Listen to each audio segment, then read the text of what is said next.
Hola, buenas tardes. Hoy comenzamos con la tercera conversación de este ciclo Estilo Libre con Raquel Salas, y estamos también con Karen Klavich, con la que hemos estado también desde el comienzo en este ciclo. Raquel Salas Rivera es poeta, traductor y editor. Sus reconocimientos incluyen el nombramiento como poeta laureado de la ciudad de Filadelfia. Estoy leyendo una biografía, una reseña de su trabajo que aparece en la revista 80 Grados de Puerto Rico. Y el premio Nuevas Voces del Festival de la Palabra de Puerto Rico. Cuenta con la publicación de 5 poemarios. Su tercer libro, Lo Terciario, ganó el premio literario Lambda a una obra de poesía transgénero, y también fue semifinalista para el Premio Nacional del Libro del 2018 en Estados Unidos. Su cuarto poemario, While They Sleep, Under the Bed is Another Country, fue semifinalista para el PEN America Open Book Award del 2020 y finalista para el CLMP Firecracker Award del 2020. Su quinto poemario, XX, ganó el premio Ambrogio. Antes que Isla es Volcán, Before Island is Volcano, su sexto libro es una apuesta imaginativa por un futuro decolonial para Puerto Rico y será publicado en Bacon Press en el 2022. Obtuvo un doctorado en literatura comparada y teoría literaria de la Universidad de Pensilvania y actualmente escribe y enseña en Puerto Rico. Hola. Hola, buenas tardes. Bueno, un inmenso gusto que estés acá con nosotras en esta conversación. La idea es ir conversando en relación a tu trabajo y de ahí ir un poco tramando algunas preguntas, algunas interrogantes, ¿no? sobre lo que tú haces. A mí para comenzar me gustaría preguntarte sobre esta idea sobre archivo, ¿no? Parece que es una parte que está allí tramada en tu trabajo. Archivo como un trabajo que busca, ¿no? De alguna manera posicionar la escritura puertorriqueña, pero también el espacio de lo cotidiano. Revisé tu página y ahí hay una conversación muy interesante con Virginia Castillo, y que también es como una especie de archivo, ¿no? Un archivo mínimo, pero sin embargo que se va tramando va tramando, ¿no? La violencia colonial, la esclavitud y también la cotidianidad, los fantasmas. Ahí había una parte bien interesante sobre cómo aparecen los fantasmas en el espacio de lo cotidiano, y entonces allí, ¿no? Ese espacio de un archivo, una vuelta desde la escritura, pero desde lo cotidiano, ¿no? Entonces, cómo allí tú trabajas, ¿no? Esa zona, ¿no? Del archivo y la escritura. Ay, qué buena pregunta. Bueno, de muchas maneras. Una es que soy uno de los investigadores principales del Archivo de la Literatura Puertorriqueña, que es un proyectazo un poco, todavía estoy como que, ¿por qué estoy haciendo esto? Claro, sé por qué lo estoy haciendo, pero es ¿verdad? Bastante ambicioso. Al final de los 3 años vamos a tener alrededor de 750 poetas, y ya yo he digitalizado, incluido por lo menos 4.000 poemas, y en adición a eso, pues va a haber unas 750 traducciones de poemas, de español a inglés, inglés a español, de poetas puertorriqueños, tanto en la diáspora como en el archipiélago. Y pues, ¿verdad? Trabajo con un equipo fabuloso: Claire Jiménez, Enrique Olivares, Ricardo Maldonado, Ana Castillo Muñoz y Ana Pornoy Bremer y Gaby Baez, y un equipo ya más ubicado en la Universidad de Houston. Yo soy quien está más ubicado en Puerto Rico. Pues he estado haciendo muchas entrevistas a los poetas que están, ¿verdad? Todavía aquí, en la tierra, en el plano terrenal. Van más o menos de 3 a 6 horas cada entrevista, e intento, ¿verdad? En vez de sencillamente incluir los datos ¿verdad? Cuando fue tu primera publicación, bla, bla, bla, tomando en cuenta también que las condiciones de publicación en Puerto Rico son bastante diferentes a muchos otros lugares, ¿no? Por el estatus colonial, por la circulación y por muchos factores. producir, imprimir, crear libros en Puerto Rico es bien prohibitivo económicamente, y hay proyectos que sí lo han logrado, como la impresora que trabaja con rizo, y han habido varios proyectos muy, muy fructíferos, pero siempre es un poco una apuesta a lo imposible, crear poesía en Puerto Rico y desde Puerto Rico. Todo esto para decir que hago estas entrevistas muy, muy, muy largas, pero en vez de centrarme en los datos biográficos más tradicionales, trato de trazar la relación de cada poeta con la poesía a través de su vida, ¿no? Pensando en cuándo fue la primera vez que entraron en contacto con la poesía, cuándo escribieron sus primeros poemas, cuándo comenzaron a pensarse como poetas, ¿verdad? Y cómo se fue desarrollando esa relación, también para trazar las maneras en que en Puerto Rico pues creamos poesía casi contra todos los imperativos coloniales, ¿no? Y sobre lo de mi abuela, pues fue un poquito un proyecto que colinda y dialoga con las traducciones que he hecho sobre mi abuelo Sotero Rivera Vilés, que fue poeta de la generación guajana en el oeste. Ahora va a salir esa colección de traducciones y de su poesía bilingüe con Circumference Press, y va a existir, ¿verdad?, en el mundo. Me alegra un montón. Pasé muchos años trabajando en esas traducciones, y yo creo que son de las traducciones más logradas, en el sentido de que son como que le di todo. Y también porque entrevisté muchísimo a mi familia. Hicimos cosas como, fuimos con mi primo, mi tío y mi abuela al barrio bastante rural de campo del cual era mi abuelo, y tratamos de documentar el lugar donde, la barra que frecuentaba, ¿verdad? La panadería donde trabajó durante su adolescencia, la escuela superior, el barrio por donde caminaba, ¿verdad? Las veredas, su primera casa. Y fue un ejercicio también en reconocer ¿verdad? La memoria como algo siempre aguijoneado, ¿no? Como como que mi abuela peleando con mi tío sobre dónde estaba la casa, ¿verdad? Y de los momentos más así como espectaculares para mí era mi abuela discutiendo con mi tío sobre dónde habían tirado las cenizas de mi abuelo, ¿no? Que como uno puede verificar algo como unas cenizas, no sé. Entonces, más que nada, intento crear un récord no solo de lo que recuerda, sino lo que ha olvidado, ¿verdad? Y siempre intento incluir, ¿verdad?, esas diferentes impresiones que dejó mi abuelo en las personas, ¿no? Y tratar de un modo, tomando como modelo a Valdelomar, el cineasta, ¿no?, que hacía esos experimentos con las granadas, donde grababa con diferentes filtros la misma granada, ¿no? Y creaba capas y capas y capas de imágenes, intentando acercarse a un tipo de esencia o totalidad. Me gusta pensar que lo que hago con la memoria es similar, ¿no? Trato de acumular todas estas impresiones de diferentes personas que conocieron a mi abuelo, y como recrear un poco, crear un poco un fantasma. No sé si contesté tu pregunta.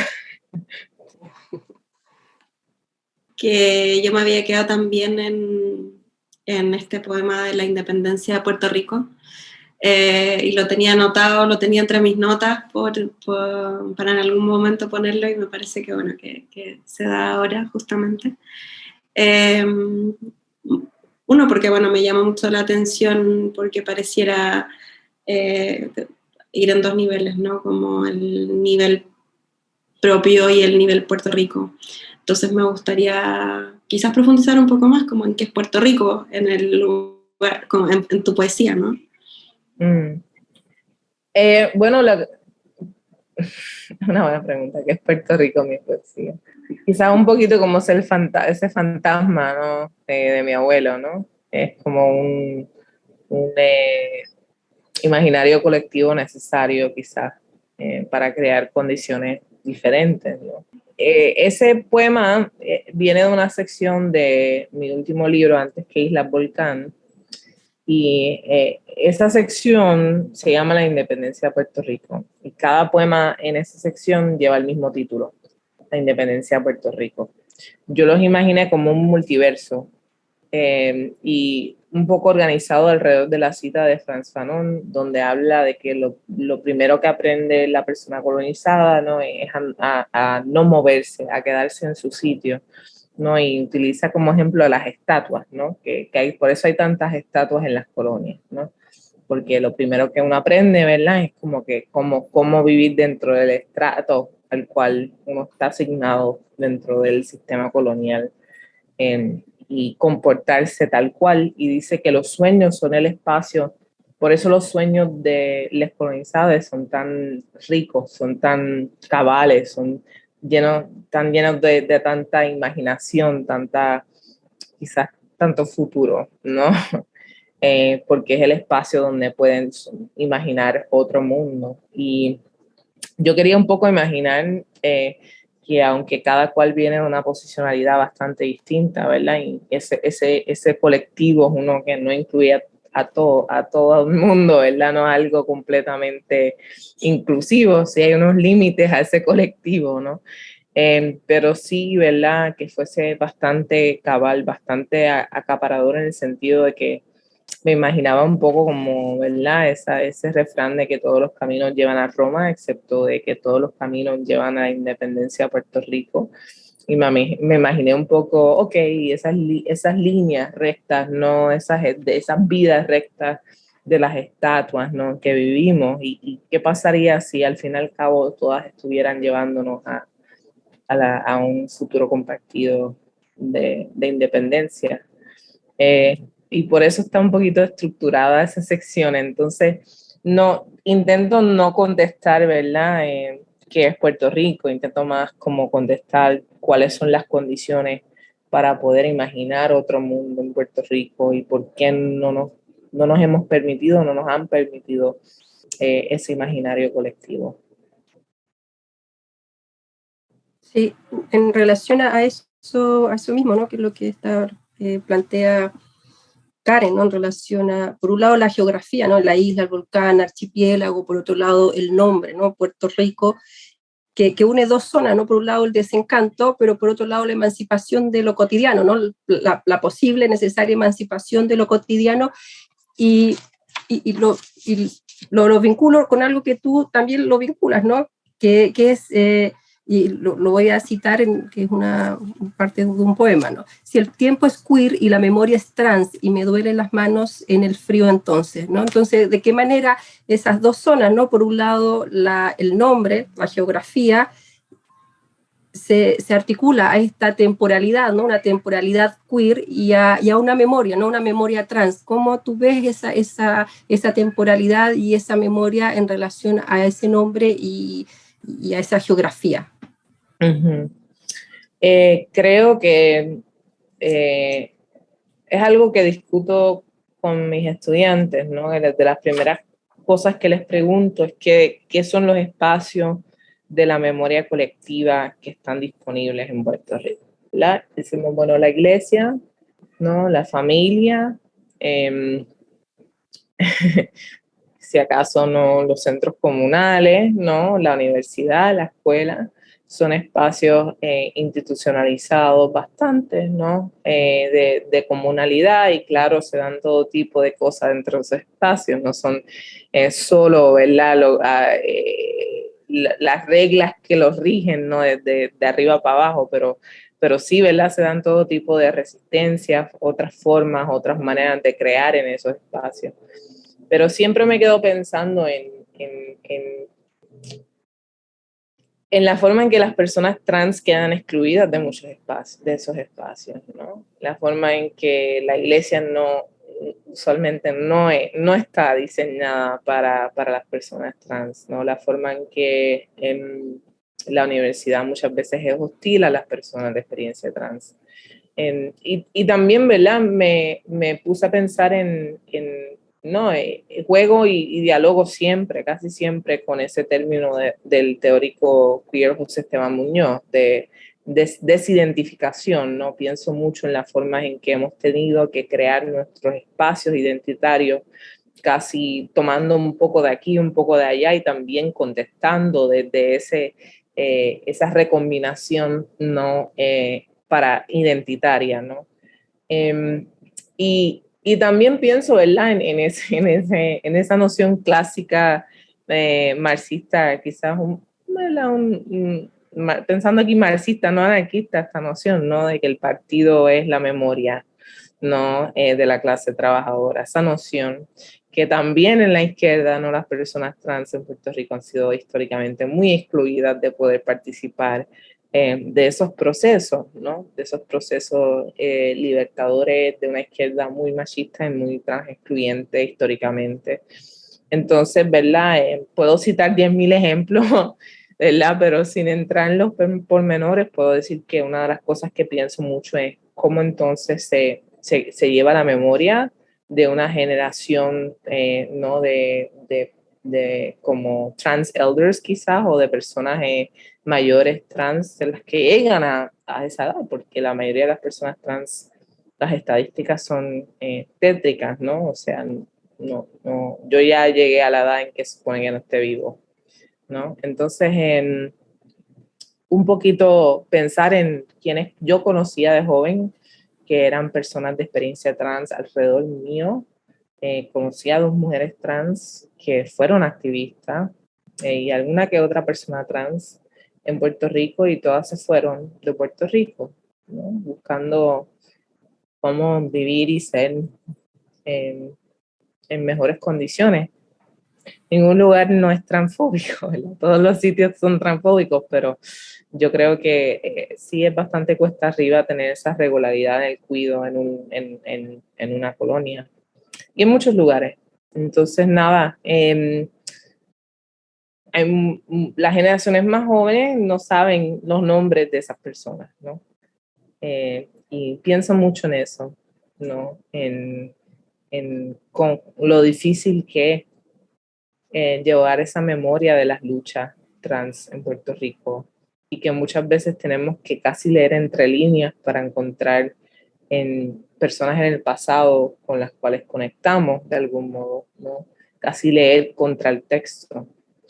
Algo que hablé recientemente en la presentación del libro Amor y Anarquía sobre los escritos de Luisa Capetillo era precisamente nada, que me encantaría ver una lectura de Luisa Capetillo donde Luisa Capetillo es una persona trans, era una persona trans en un mundo que quizás no, donde el lenguaje no era lo que es ahora, ¿verdad? Y yo creo que muchas de las lecturas de su vestimenta, de su forma de ser, plantean que es una mujer cis yendo en contra de unas presiones sociales y parten de esa premisa y esa asunción que es una persona cis. Y yo leo los escritos y lo que veo desde mi perspectiva muy limitada, y como siempre va a ser una sobrelectura porque eso es lo que hacemos las personas trans, ¿no? Sobreleemos. Es una persona posiblemente trans, ¿no? Que no tenía nada, el lenguaje para poder articular un tipo de otra edad de género en su contexto. No sé si contesté la pregunta. Sí. Sí, bueno, justamente escuchando, imaginé que iba un poco a Luisa Capetillo, que también la tenía aquí abierta, digamos, entre las ventanitas de los highlights para esta lectura. Porque me parece interesante a propósito bueno, del lugar de la izquierda, ¿no? Y del lugar de las personas trans en la izquierda y de esas exclusiones. Quizás también un juego que se da en el texto con la palabra anarquía o con el socialismo ácrata, que eventual había notado la frase de ser anarquista, vestirse de nene, como un modo también de pensar si acaso el anarquismo, o al menos en este texto o en este escrito, en tu lectura de Amor y Anarquía, ¿te parece que habría algún espacio? Tú ahora decías, no existía el lenguaje para, pero tal vez también podría, o lo leíste en algún modo, de como también una cierta apertura desde el anarquismo, ¿no? Sí, o sea, Julio Ramos lee, por ejemplo, la foto de Luisa a partir de ¿verdad? Una disidencia de género, de apropiarse de la vestimenta del patriarcado, y yo lo leí de una forma bien diferente, ¿verdad? Yo lo leí como, bueno, ¿y cómo sabemos que ese no es el género de Luisa Capetillo? No sabemos eso realmente con certeza, ¿verdad? O sea, estamos asumiendo que ahí hay una apropiación y no simple sencillamente una vestimenta que corresponde a un género que se lee como disidente de afuera. Eso no hay manera de saberlo. Yo no soy Luisa Capetillo, aunque quizás podría ser un ejercicio de comunicarme con el fantasma, pero no sería 100% certero. Habría un trabajo ahí definitivamente de interpretación de mi parte, pero igual pienso, o sea, cada rato se interpreta con una rúbrica transexcluyente el comportamiento de las personas en el pasado. O sea, un momento como ese, por ejemplo, que asume que si Luisa Capetillo está vistiéndose de hombres porque se está apropiando de esa vestimenta y no porque no se siente como mujer, no sé, ¿verdad? Podría ser cualquiera de las dos cosas, ¿no? No hay una lectura definitiva, pero yo creo que la asunción, ¿verdad? De que ahí hay unos géneros fijos y que la legibilidad es el marco del género de una persona también me parece digno de ser cuestionado, ¿no? O sea, no podemos saber ese proceso. Yo mismo me acuerdo de mis procesos y definitivamente desde afuera eran ilegibles. Ese adentro de lo que estaba ocurriendo para mí era ilegible. Siempre se iba a leer como otra cosa. Entonces yo creo que la ilegibilidad en el caso de muchas personas trans es más como una ilegibilidad no necesariamente performeada, ¿no? Sino más bien como uno es leído desde afuera según unas rúbricas que quizás no correspondan para nada a lo que uno es. Entonces, hace falta más teoría trans desde América Latina, está pasando, hay mucha gente que lo está haciendo, pero mientras más mejor, o sea, es verdad, una falta histórica, estamos compensando por una falta histórica, y yo creo que impactaría cómo leemos muchos textos, ¿no? Si eso se incorporara más quizás a lecturas teóricas en general, ¿no? Si fuera una perspectiva tan digna de ser considerada como cuando pensamos en cualquier, ¿verdad? En cualquier forma de raza, género, sexualidad, ¿no? No sé si me estoy explicando, ¿verdad? Tampoco quiero decir que no está pasando en muchos lugares y de muchas maneras, pero por lo menos veo ahí que sigue, sí, o sea, veo que sigue creciendo, generándose ese tipo de lectura y me alegra porque hace falta realmente. No sé si te contesté, siempre estoy como que contesté la pregunta. Me fui en un viaje. Si abres a otros lados, está bien. Sirve. Okay. En ese mismo texto tuyo, en este texto sobre Luisa Capetillo, ¿no? El texto, hay una... No, te centras en el problema de la utopía, ¿no? O como Luisa Capetillo trabaja la utopía, ¿no? No como algo que está proyectado hacia el futuro, sino que algo que adviene, ¿no? Adviene ahora, ¿no? En un presente, en una realidad. Entonces, en esa temporalidad presente de la utopía, ¿cómo tú lo vinculas con el trabajo de la escritura? Ay, yo siento que los poetas siempre están como que, yo creo que el don, voy a decir algo quizás más controversial, yo siento que lo que tienen los poetas, que es como un bien, es que a veces nos creemos en nuestros propios cuentos, ¿no? Un poquito como ese poema de Pessoa, ¿no? Como que estamos totalmente, yo estoy totalmente entregado al proyecto de un poemario, un poema, casi con una fe y obsesión en esta cosa rara que es como fijarse en casi fetichísticamente, ¿no? En el lenguaje, ¿no? Es una cosa rara, yo creo, lo que hace.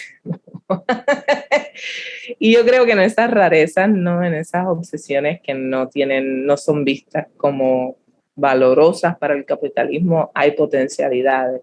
Potencialidades no implica que que ese es el camino a seguir, ¿verdad? No creo que los poetas tengan un camino a seguir. Muchos somos más como los gatos, así, un poco descentralizados de algún modo. Pero pienso mucho en ese potencial descentralizador, ¿no? Y anarco de los gatos y de los poetas, ¿no?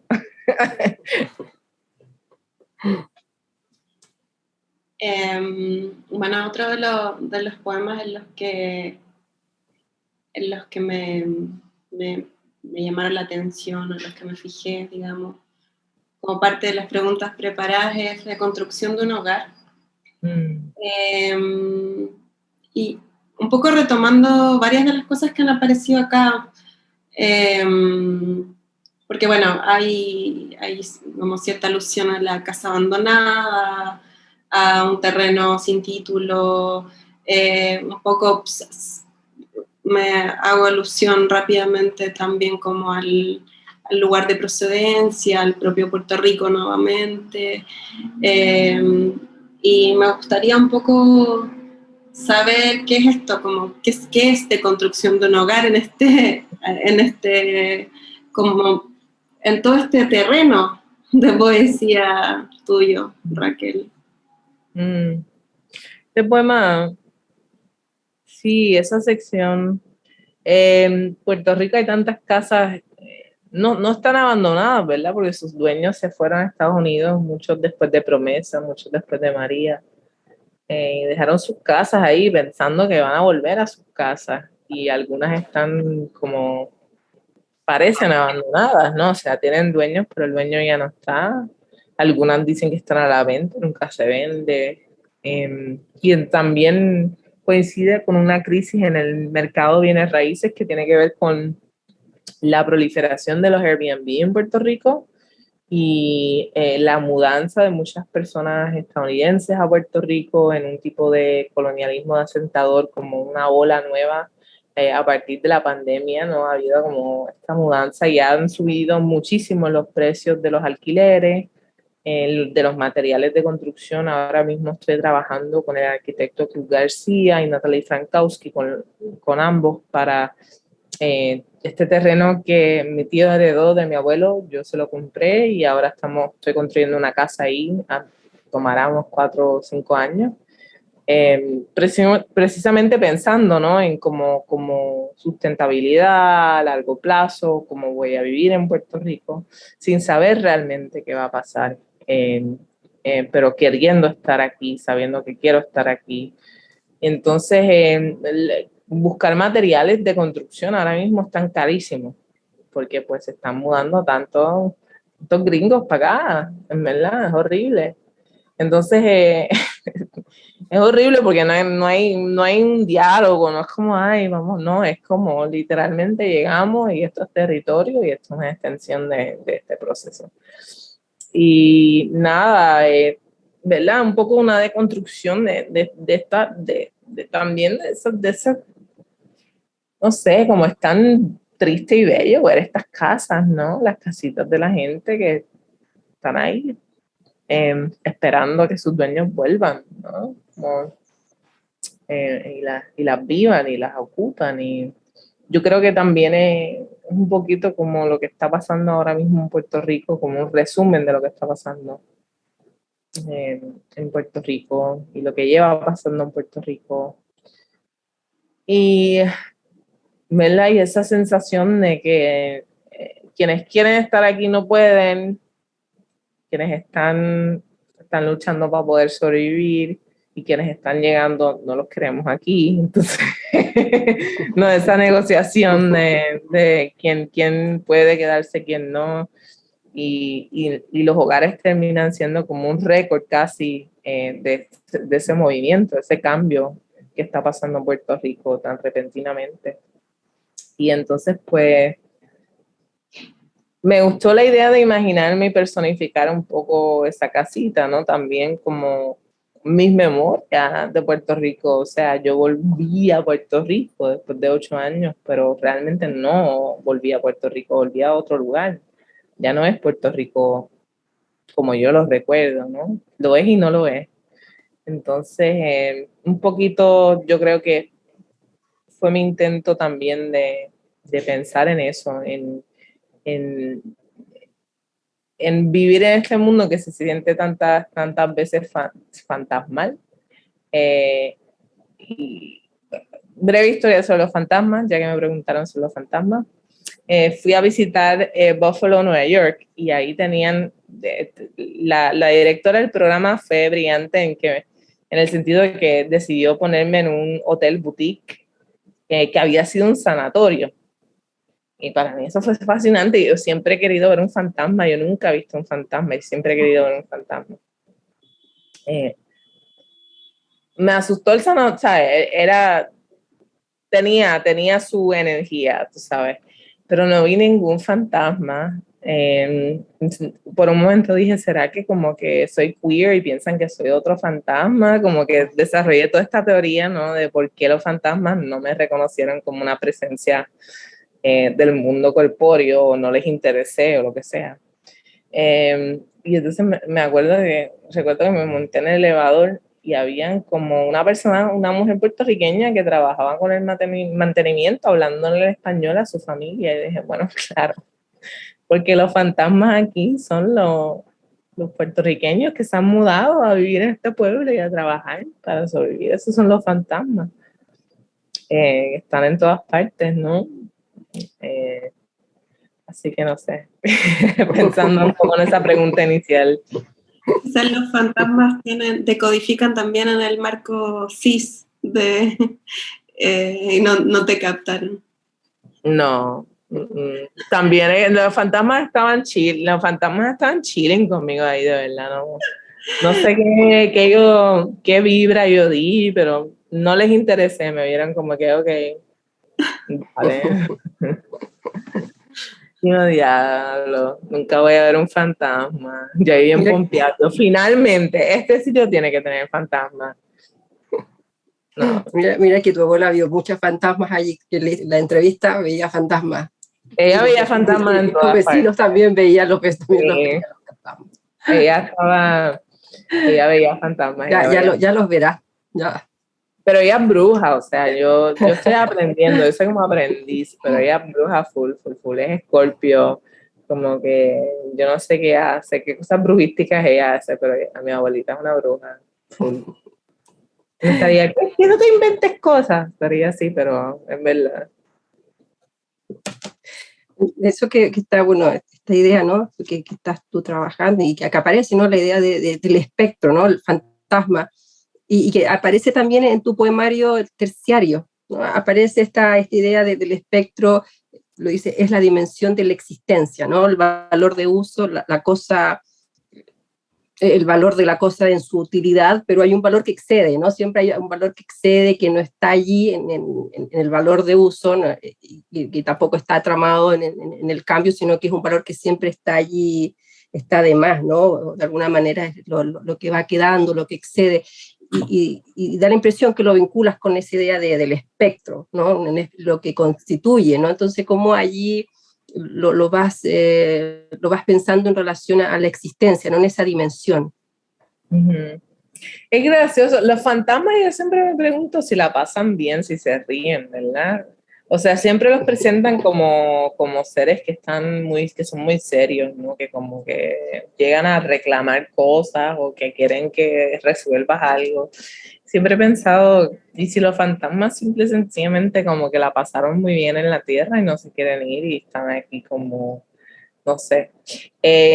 Lo terciario gracioso, yo creo que hay muchos marxistas que lo leen como súper seriamente, y es verdad, o sea, es bien serio, son temas bastante serios, ¿no? Pero también, o sea, tuve tantos años de formación marxista y me gusta pensarme como el escritor de ciencia ficción Samuel Delany, que dice el marxista en mí. Yo creo que hay un marxista en mí, ¿no? Que sale y hay un análisis ahí bien marcado y al fin y al cabo creo en el fin del capitalismo. En otro sentido, el anarquista en mí le vence, yo creo, bastante al marxista en mí. No sé cómo me siento sobre cosas como superestructura. Lo entiendo y siempre lo he entendido, nunca me convenció tanto esa linealidad y esa jerarquía de la importancia, pero tampoco soy la primera persona en plantear eso. Y se puede leer lo terciario, ¿verdad?, como una crítica al valor de uso, en muchos sentidos, ¿no? O sea, para Marx el valor de uso es universal, para mí no lo es, ¿no? Lo que necesita una persona trans en términos de hormonas jamás y nunca va a ser lo mismo con una persona cis, y en ese sentido el valor de uso no es universal, ¿no? Hay cosas que solapan, claro, hay cosas compartidas, pero también hay cosas que son tan específicas como cualquier otra cosa, ¿no?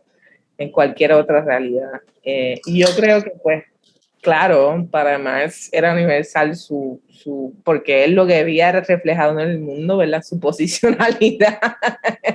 Entonces, para él es universal porque la blancura es lo universal, ¿no? Porque el ser hombre es universal, porque bla, bla, bla, ¿verdad? Esa posición de lo universal tiende a ser como más jerárquica que real, ¿no? Entonces, pues, da esa crítica y entonces está la parte donde yo estoy un poquito como tripeándome o riéndome un poco de Marx, ¿no? Con ternura, pero sí hay algo de como que ay, loco ya, tú sabes, bájale 20, tú sabes.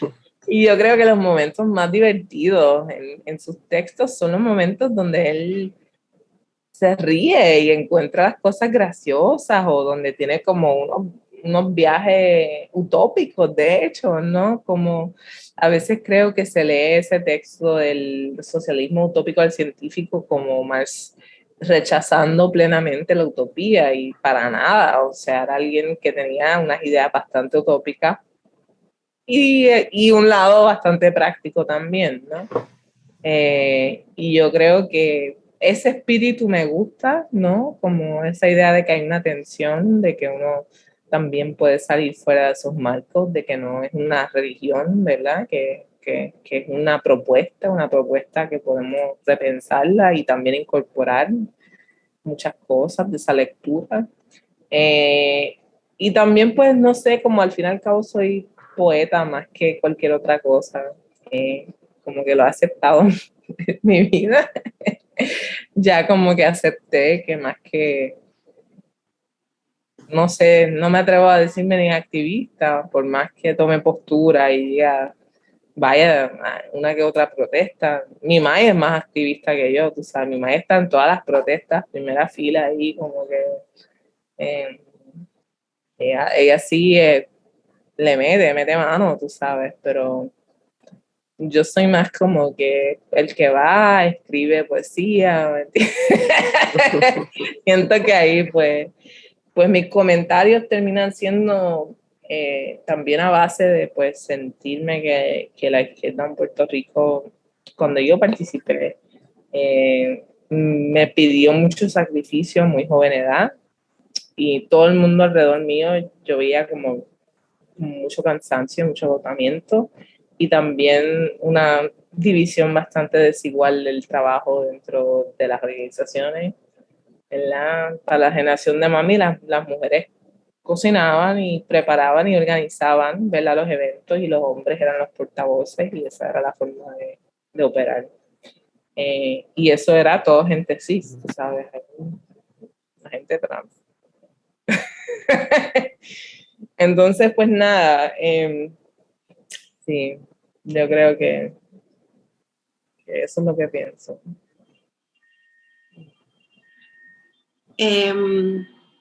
Me salgo un poco, pero bueno, igual siempre volvemos, creo, a distintos puntos. Que en este poemario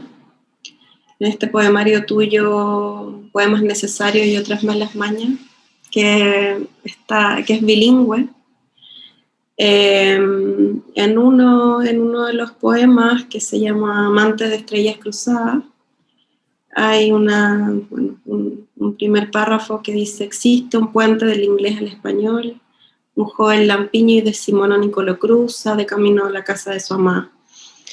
Y me llamaba la atención, te quería preguntar, bueno, ¿por qué el poemario bilingüe? Y si es que a propósito de esa frase, del puente del inglés al español, ¿qué lugar también tenía, digamos, ambas lenguas en tu poesía y por qué este poemario bilingüe, además?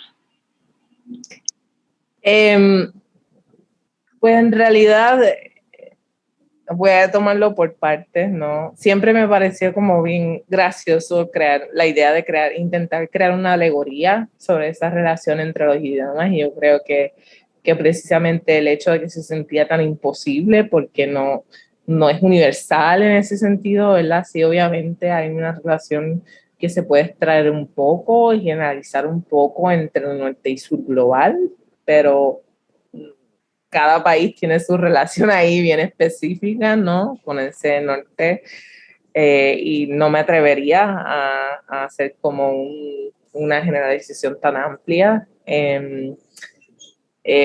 Pero también, o sea, yo estaba pensando en María de Jorge Isaacs, yo estaba pensando precisamente en estas figuras así, de estas muertes trágicas, ¿no?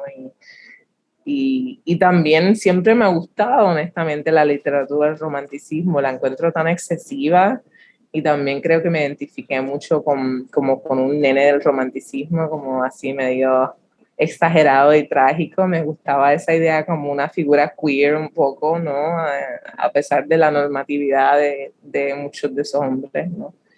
Pues entré por ahí, pero también quería como trazar un poquito lo cambiante que puede ser esa relación entre dos idiomas, ¿no? Como hay un momento en que se caen del puente, en que el puente se enciende, en que muchas cosas ocurren con el puente en ese poema, que nunca es como, ya entendí esta relación, porque una relación es eso, es una relación, ¿no? Cambia con las personas, cambia con las instancias, no es mapeable, ¿no? Cambia todo, esas rutas, las dinámicas. Y me gustó también la idea de pensar los idiomas en mí como seres vivos, no como simple sencillamente cosas estáticas.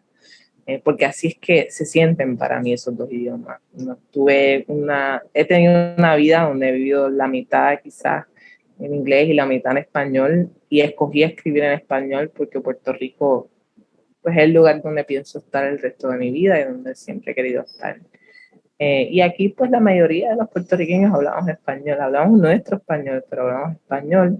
Mi abuela no habla inglés, ella no, de hecho van a ir a grabarla pronto, grabarme y a ella en la casa para una actividad, y les dije, bueno, mi abuela no habla inglés, tú sabes, ella lee los formarios, la parte en español, no lee la parte en inglés. Y hay gente que solo lee la parte en inglés, no lee la parte en español. Si soy honesto, no existo sin ambas, pero ¿verdad? Sí, intento darle prioridad a la parte en español por la relación de colonialismo lingüístico entre Puerto Rico y Estados Unidos, ¿no? Que pues lo he vivido de muchas maneras, ¿no? Y que se vive de muchas maneras. La presión de asimilar, el racismo, ¿verdad? La forma en que los acentos marcan como enredades a las personas dentro de Estados Unidos, y también la presión al olvido del idioma, ¿no? Desde poblaciones indígenas en el marco del país, ¿no? Que no caben ni son de ese marco, hasta, ¿verdad? Personas que han migrado de diferentes maneras y por diferentes razones. Y en Puerto Rico, pues también nuestros escritos muchas veces no circulan fuera de Puerto Rico. O sea, ni siquiera en muchas partes de América Latina, ¿no? O sea, es difícil conseguir los libros si se publican aquí. Tienes que conocer a alguien que te los envíe. Y eso tiene que ver con la ley Jones, tiene que ver también con la producción y circulación de texto.